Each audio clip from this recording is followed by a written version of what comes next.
Hello everyone, welcome back to my channel.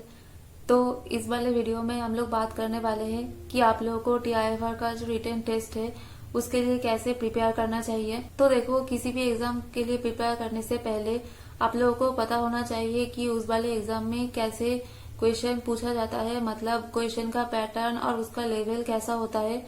तो आप में से शायद बहुत लोगों को पता होगा कि TIFR में 40 MCQs पूछा जाता है और उसके लिए टाइम दिया जाता है 3 आवर्स, और एग्जाम में वर्चुअल कैलकुलेटर भी अलाउड होता है। अगर आप लोगों ने पहले इसके प्रीवियस या क्वेश्चन खुद से देखा है तो आप लोगों को पता होगा कि इसमें जो क्वेश्चन पूछा जाता है उसका लेवल नेट और गेट या फिर जैम का जो क्वेश्चन होता है उससे थोड़ा अलग होता है। मतलब क्वेश्चन तो वैसा ही होगा MCQ पैटर्न में, लेकिन क्वेश्चन को पूछने का जो तरीका होता है वो थोड़ा अलग है। हाँ, नेट के कुछ प्रीवियस ईयर क्वेश्चन एक दो कभी कभार पूछा जाता है एग्जाम में, जैसे कि इस साल 2021 में जो एग्जाम हुआ था उसमें ही नेट के 2 प्रीवियस ईयर क्वेश्चन पूछा गया था।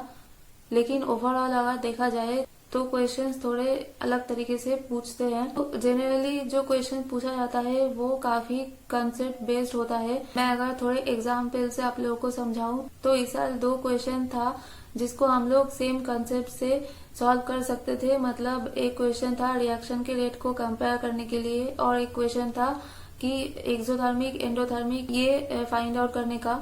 तो ये दोनों ही क्वेश्चन को हम लोग बेसिक जो एनर्जी प्रोफाइल डायग्राम है उसी से ही सॉल्व कर सकते थे। अगर आप लोग ये फाइंड आउट कर सको कि इसको कैसे अप्रोच करना है तो तब आप क्वेश्चन को काफी आसानी से सॉल्व कर लोगे। लेकिन क्वेश्चन को उस तरह से अप्रोच करने के लिए बहुत जरूरी है कि आपका जो फंडामेंटल कंसेप्ट है वो काफी स्ट्रांग हो। TIFR के मैक्सिमम क्वेश्चंस तो ऐसे ही है, और थोड़े बहुत ऐसे क्वेश्चन पूछा जाता है जो काफी लेंदी हो। मतलब एक तो हो सकता है कि बहुत बड़ा एक पैराग्राफ वो लोग लिख के दे दे, या फिर ऐसा भी हो सकता है कि आप लोगों को कोई बहुत बड़ा मॉलिक्यूल का स्ट्रक्चर दिया जाए और फिर उससे आप लोगों को रिएक्शन करने के लिए कहा जाए। तो देखो, जनरली ये वाले क्वेश्चंस काफी आसान होते हैं, लेकिन उनको बस दिखाया जाता है बहुत बड़े तरीके से ताकि स्टूडेंट्स पहले ही कंफ्यूज हो जाए और वो लोग इस क्वेश्चन को अप्रोच भी ना करे। जैसे कि अगर आपने कभी प्रीवियस ईयर क्वेश्चन देखा होगा तो आपने नोटिस किया होगा कि वो लोग कभी कभार बहुत बड़े से कोई स्ट्रक्चर ड्रॉ करके फिर उस वाले स्ट्रक्चर के लिए पॉइंट ग्रुप निकालने के लिए कहते हैं।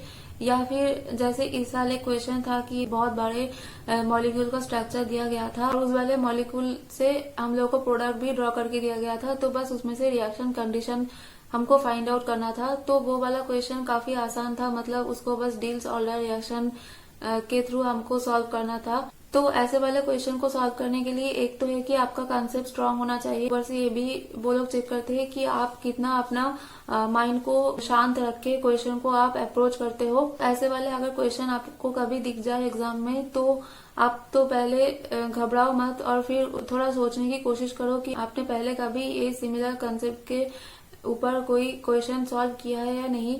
अगर किया है तो फिर वैसे ही कॉन्सेप्ट को आप यहाँ पे भी अप्लाई करने की कोशिश करो, और फिर जो ऑप्शन है उससे मैच करके देखो कि आप कहाँ तक कर पा रहे हो। अगर आप देख रहे हो कि आप ऑप्शन के थोड़े बहुत भी नजदीक पहुंच पा रहे हो तो फिर आप थोड़ा सा अंदाजा लगा सकते हो कि आपका जो अप्रोच है वो सही जा रहा है। और कुछ क्वेश्चंस पूछा जाता है मैथ से या फिर ग्राफ रिलेटेड। तो देखो, इसको तो पहले से बिल्कुल भी आप प्रेडिक्ट नहीं कर सकते कि कहाँ से पूछा जाएगा। कभी कभार वो लोग काफी सिंपल प्रोबेबिलिटी से क्वेश्चन पूछते हैं, कभी कभार ट्रिगोनोमेट्री से क्वेश्चन पूछा जाता है। तो इसका तो कोई पर्टिकुलर सिलेबस नहीं है। अगर आपको फॉर्मूला याद है तो आप आसानी से कर सकते हो, अगर नहीं याद है तो बिल्कुल भी आप उन वाले क्वेश्चन को अप्रोच नहीं कर पाओगे। और कुछ क्वेश्चन तो जरूर से ऐसे मिल जाएंगे जिनको आप बिल्कुल भी सॉल्व नहीं कर पाओगे। देखो, किसी भी एग्जाम में कभी भी ऐसे क्वेश्चन तो सेट नहीं किया जाता है कि स्टूडेंट पूरा ही सॉल्व कर दे।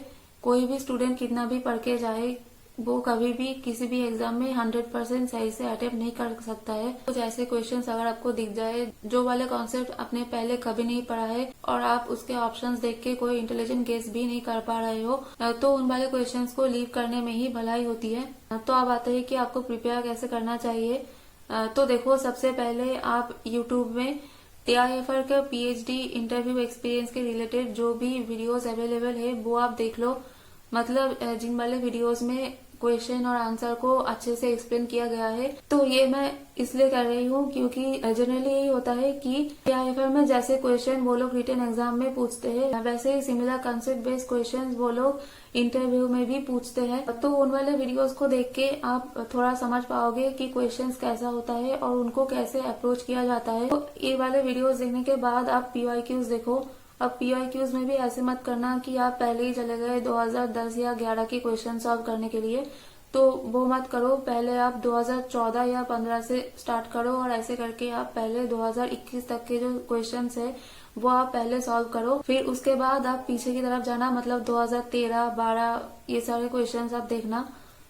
तो पीवाईक्यूज में पहले आप टीआईएफआर का जो ऑफिशियल वेबसाइट है वहां से आप लोग पीडीएफ्स को डाउनलोड करो और ऑफिशियल वेबसाइट से ही स्पेसिफिकली करना, क्योंकि वहाँ के जो पीडीएफ्स है उसमें वो लोग करेक्ट ऑप्शन को मार्क करके देते हैं। तो आप लोगों को सही आंसर ढूंढने के लिए अलग से कोई मेहनत नहीं करनी पड़ेगी। तो पहले इन वाले पीडीएफ्स को डाउनलोड करने के बाद आप इनको खुद से सॉल्व करने की कोशिश करो और देखो कि आप कितना कर पा रहे हो। फिर उसके बाद जाके आप कोई वीडियोज देखना जिसमें एक क्वेश्चन सॉल्व किया गया हो, या फिर आप अपने किसी टीचर या सीनियर या कोई फ्रेंड से जाके पूछ सकते हो कि जो वाले क्वेश्चंस आपसे नहीं हुए उनको कैसे सॉल्व करना था। तो देखो, पहले क्वेश्चन को खुद से करना काफी इम्पोर्टेंट है, क्योंकि तब आपको पता चलेगा कि आपका अभी तक का जो पढ़ाई है उससे आप कितना खुद से कर पा रहे हो, और फिर आपको ये भी पता चल जाएगा कि आपको इसके अलावा और कितना एक्स्ट्रा मेहनत करनी पड़ेगी इस एग्जाम को क्वालिफाई करने के लिए। और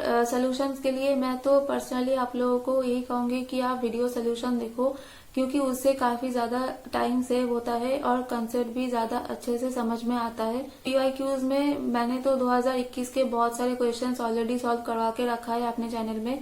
मैं उस वाले प्लेलिस्ट का लिंक नीचे डिस्क्रिप्शन बॉक्स में दे दूंगी, आप चाहे तो वहां से उसको चेक कर सकते हो। और बाकी साल के क्वेश्चंस मैंने देखा है कि अभी रिसेंटली दूसरे कुछ और चैनल्स में सॉल्व करवाया जा रहा है, तो आप चाहे तो वो वाले वीडियोस भी देख सकते हो। और इसके अलावा कोई और बुक्स या फिर स्पेसिफिक स्टडी मटेरियल फॉलो करने की कोई जरूरत मुझे तो पर्सनली नहीं लगता है कि है, क्योंकि मैंने खुद भी कुछ अलग से फॉलो नहीं किया था। मेरा रिटन एग्जाम भी क्लियर हो गया था और टीआईएफआर मुंबई और हैदराबाद दोनों में ही मेरा इंटरव्यू के लिए सिलेक्शन हुआ था। तो अगर मैं कर सकती हूँ तो मुझे लगता है कि आप लोग भी काफी आसानी से इस वाले एग्जाम को क्वालिफाई कर लोगे। और एक बात तो ये भी है कि आप लोग जो टीआईएफआर का रिटन एग्जाम दे रहे हो वो लोग जरूर से नेट, गेट, सेट या फिर जैम ऐसे दूसरे एग्जाम्स के लिए भी आप लोग जरूर से प्रिपेयर कर रहे होंगे।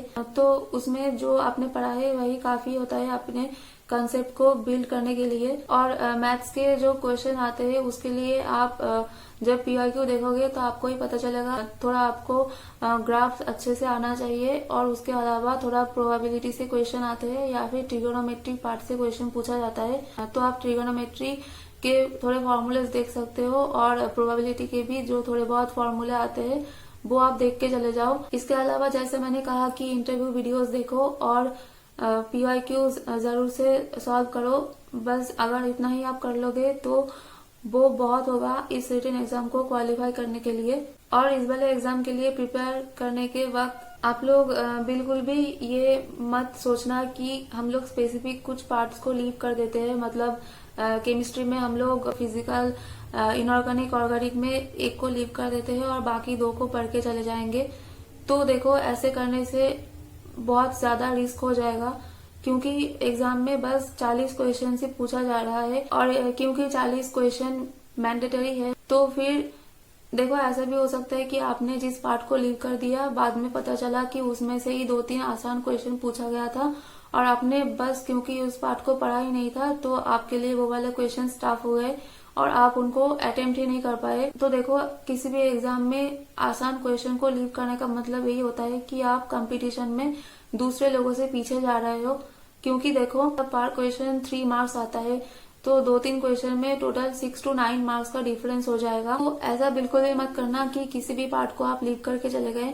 अभी भी 1 महीना है और उतना समय काफी है सारे इम्पोर्टेंट कंसेप्ट को एक बार रिवाइज करने के लिए और उसके साथ पीवाईक्यू प्रैक्टिस करने के लिए। क्योंकि देखो, एक ईयर में बस 40 क्वेश्चंस पूछा जाता है, तो अगर आप ऐसा टारगेट लेके चलो कि आपको दिन में एक ईयर का क्वेश्चन तो सॉल्व करना ही है, तो वो मुझे नहीं लगता है कि इतना भी कुछ मुश्किल काम होगा। ज्यादा से ज्यादा मुझे तो लगता है कि 4-5 घंटे में 1 साल का जो क्वेश्चन है वो आप जरूर से कंप्लीट कर लोगे। तो ऐसे करके अगर आप एक दिन में 1 साल का प्रीवियस ईयर क्वेश्चन भी पूरा कंप्लीट कर रहे हो तो भी आप 10 दिन में सारा निपट लोगे, और फिर उसके बाद बाकी समय में बस रिवाइज कर लो। और एक बात तो ये भी है कि एग्जाम में बहुत ज्यादा टाइम प्रोवाइड किया जाता है, मतलब 40 क्वेश्चन के लिए 3 आवर्स, तो आप मान सकते हो कि एक क्वेश्चन के लिए आपको 4 मिनट से भी ज्यादा मिल रहा है। इतना वक्त काफी होता है अपने पूरे कॉन्सेप्ट को सही से अप्लाई करने के लिए। तो एग्जाम हॉल में बिल्कुल भी आपको हड़बड़ी नहीं करनी है, और एग्जाम में वर्चुअल कैलकुलेटर